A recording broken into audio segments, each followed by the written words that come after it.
Кориченкова Анастасия, 8 лет, 2 А класс.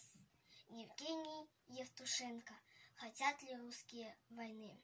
Хотят ли русские войны? Спросите вы у тишины, над шею пашн и полей, и у берез, и тополей.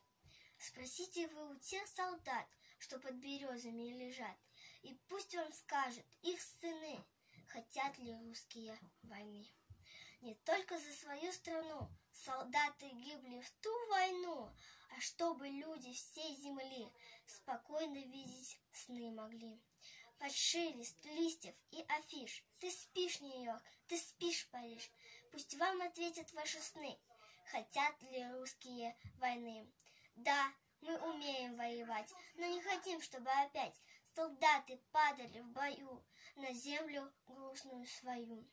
Спросите вы у матерей, спросите у жены моей, и вы тогда понять должны, хотят ли русские войны.